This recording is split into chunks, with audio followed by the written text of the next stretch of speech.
তুমি জানো না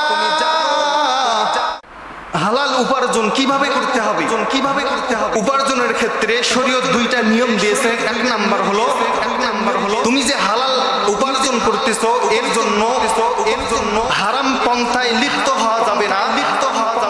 হালাল পন্থায় যতটুকু তোমার সাধ্যের মধ্যে থাকে এতটুকু তুমি উপার্জন করবা।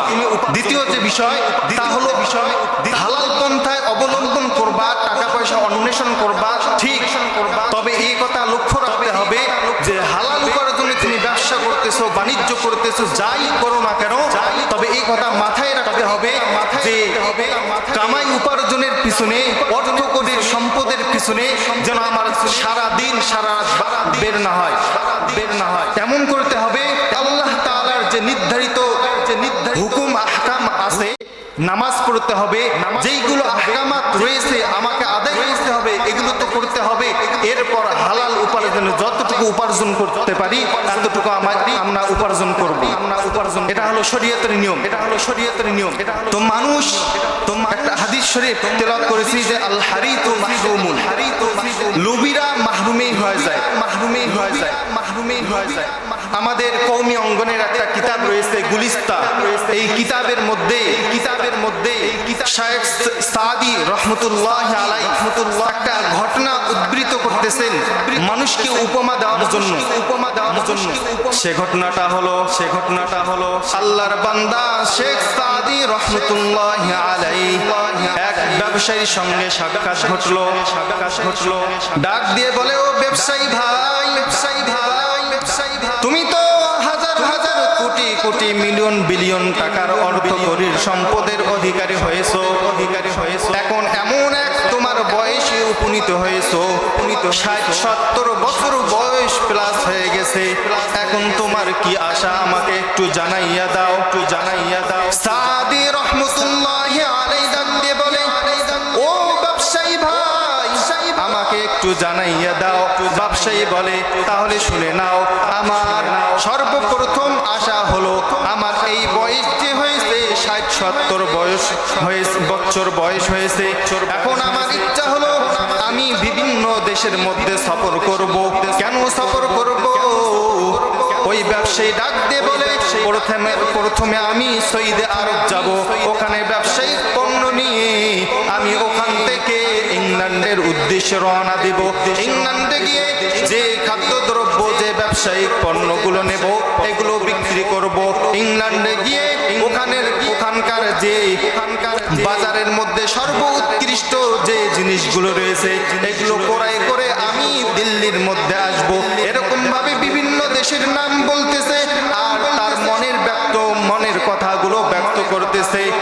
সাদি রহমতুল্লাহি আলাইহি এই কথাগুলো শোনার পর ওই ব্যবসায়ী ডাক দিয়ে বলে, ও সাদি, আমি তো আমার মনের কথাগুলো ব্যক্ত করলাম, এখন তুমি তোমার উদ্দেশ্য বর্ণনা করো, তোমার কি ইচ্ছা?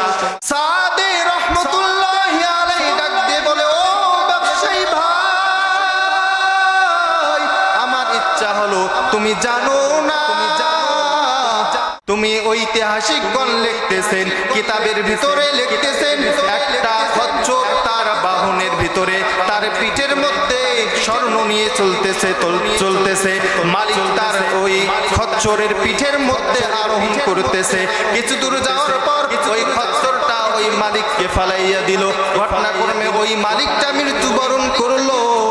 সঙ্গে সঙ্গে যখন মৃত্যুবরণ করলো, এদিকে তার ধন সম্পদ গুলো ওই খোলা ময়দানের মধ্যে বিরাজমান দেখা যাইতেছে। সাদি রহমতুল্লাহি আলাইহি ডাক দিয়ে বলে, ও ব্যবসায়ী ভাই, শুনে নাও, ওই যে তার অর্থ সম্পদ গুলো দেখা যাইতেছে, এ থেকে প্রতীয়মান হয় যে দুনিয়াটা ক্ষণস্থায়ী, এর পিছনে ছুটা বুদ্ধিমানের কাজ হবে না। ঠিক কিনা?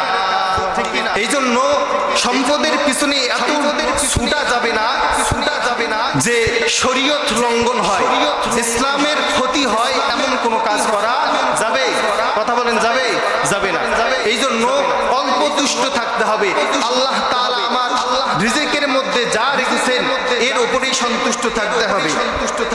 হাদিস শরীফের মধ্যে বর্ণিত হয়েছে আল্লাহ রাসূল সাল্লাল্লাহু আলাইহি ওয়াসাল্লাম ডাক দিয়ে বলেন মানুষ এমন এক জাতি যেই জাতির মৃত্যুবরণ করা ছাড়া তার পরিতৃষ্ট হবে না, পরিতৃপ্ত হবে না। কারণটা কি? মানুষ যখন দুনিয়ার ভিতরে বেঁচে থাকে সে আরো চাই এরকম বলতে থাকে। আল্লাহ রাসূল সাল্লাল্লাহু আলাইহি ওয়াসাল্লাম ডাক দিয়ে বলে ওই বান্দা যতক্ষণ পর্যন্ত মাটির নিচে না যাবে ততক্ষণ পর্যন্ত তার আশাই থাকবে। এজন্য আমাদের নফসটাকে কন্ট্রোল করতে হবে। মানুষ হিসাবে আমাদের চাওয়া পাওয়া অনেক গুণ বেশি থাকতে পারে, হ্যাঁ, তবে হালাল পন্থায় অর্জন করতে হবে এবং এ কথাও মনোযোগ সহকারে শুনতে হবে এবং আমল করতে হবে। তা হলো হালাল পন্থায় আমি তো উপার্জন করব, তবে যে নামাজ কালাম রয়েছে, যে ইবাদতগুলো রয়েছে, এগুলোর দিকেও লক্ষ্য রাখতে হবে। পারবো ইনশাআল্লাহ। আল্লাহ তাআলা আমাদেরকে তৌফিক দান করুন। সকল বলেন আমিন। দুনিয়ার ক্ষেত্রে আল্লাহ রাসূল সাল্লাল্লাহু আলাইহি সাল্লাম বলেন, হাদিস শরীফের মধ্যে এসেছে একজন মানুষ তার মন কিরকম ভাবে চায়, যদি সে 1000 টাকার মালিক হয় তার মনের ভিতরে আরো ঘুরপাক খায় যে না আমাকে 2000 টাকার মালিক হতে হবে। যখন এরকম ভাবে আরো টাকার মালিক হলো, লক্ষ টাকার মালিক হলো, তখন ওই ব্যক্তি 1000 টাকার দিকে তাকায় না, সে লক্ষ্য করে কোটি টাকার মালিক কিভাবে হওয়া যাবে। একটা বাড়ির মালিক হয়েছে, সে চিন্তা ফিকির করে আরো 2টা বাড়ির মালিক কিভাবে হতে পারবো। অর্থ সম্পদ রয়েছে লক্ষ লক্ষ টাকার, কিন্তু ওই ব্যক্তি আর লক্ষ লক্ষ টাকার দিকে তাকায় না, তার চিন্তা ফিকির থাকে সে কোটিপতি কিভাবে হতে পারবে। ঠিক কিনা?